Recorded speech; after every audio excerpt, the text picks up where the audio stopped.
Welcome back, everybody. My name is All Fun and Games. I stream every day on Twitch TV, and I also make fun little videos here on YouTube. The other day, I released the 2023 roadmap, which obviously was part of a video that I showcased everything else that was coming into 2023 and just explaining how my thoughts were on everything. Here is what to expect. A secret bite-sized crossover, and that's what we're here to talk about right now, as I kind of just looked over it really fast last time, and here we are talking about it again because I think it's really important to consider that this could mean some pretty amazing stuff. In a previous video, I talked about Cult of the Lamb possibly doing a crossover with Don't Starve Together because on Twitter they were talking back and forth pretty often. They also went ahead and made some artwork that kind of talked about each other in it as well and posted that on Twitter. But of course, we know that Cult of the Lamb was basically flirting with a bunch of other companies saying, hey, what you up to? This doesn't mean that it's not going to become a thing, but it definitely could mean that it is going to become a thing. We don't really know. The secret bite-sized crossover really gives us an idea as into what to expect, and it could be something as a matter of a game like Played Up or a game like Overcooked, which I don't think it's going to be. I think what it's referring to is a secret bite-sized, meaning the game is made out of something that is not necessarily 3D. More of like a, if you look at a game that's more pixely than any other game, that would be a quote-unquote bite-sized game. Now, this could mean two possibilities. Of course, there's endless possibilities, but the most common ones are something that we've seen previously on other game crossovers. And here we are. This is what I'm talking about right here. Core Keeper and Dead Cells. Why are these games the choices that I'm deciding to talk about? And that's because Dead Cells have already confirmed that they're going to be working with Terraria.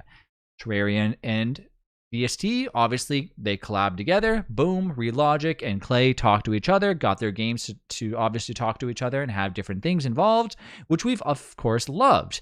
It was one of the biggest, most baddest update, in my opinion, more badass. I'm not baddest. I don't want to say baddest. The most badass update that they had in DST because it featured some pretty sweet stuff that is still used a lot to this day.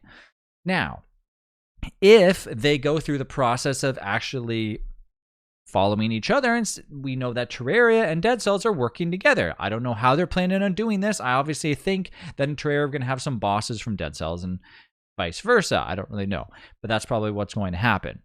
Then, if Terraria is like, hey, DST, we're having a big update here with another crossover with a new game called Dead Cells, and Clay's like, sure, let's do it. I'm loving this.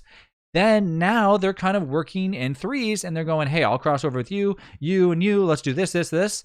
And so at this point, it's possible that Dead Cells is like, hey, we're not only going to do a crossover with Terraria, we'll also do one within Don't Starve Together. And this can mean obviously like an easier way for different companies to talk to each other and obviously cross promote each other.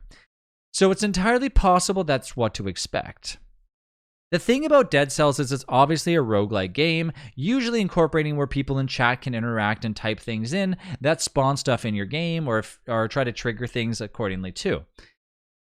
The bosses are cool, other things are awesome as well, but the thing that kind of like makes me wonder is the fact of how it could also be a game called Core Keeper.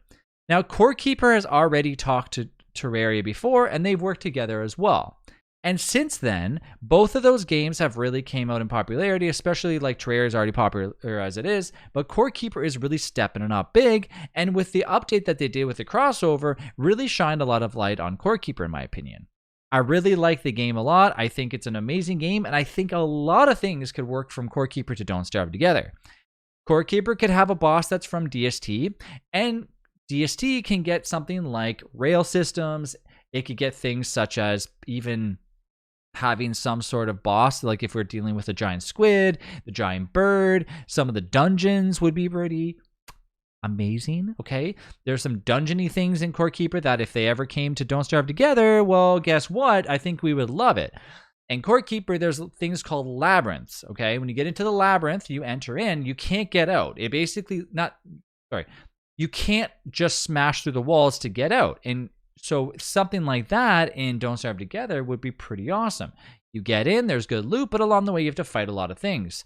Now we're getting back into my dungeons talk. I think this could be something that they actually bring over from the game, or maybe just a boss here and there, as it did kind of similar stuff for Terraria. It does take a lot to obviously take things from one game and bring it into another, but rail systems would work. Labyrinths would work. New bosses would work. New recipes would work. Low things, blah, blah, blah, blah, blah. It's already part of DST, so they could just adapt to each other just a smidge. Nonetheless, I think Core Keeper is more ideal than Dead Cells, and you tell me what you think down in the comments what a bite-sized crossover really means. Thanks again for watching. I'll see you in the next one, and have a good one.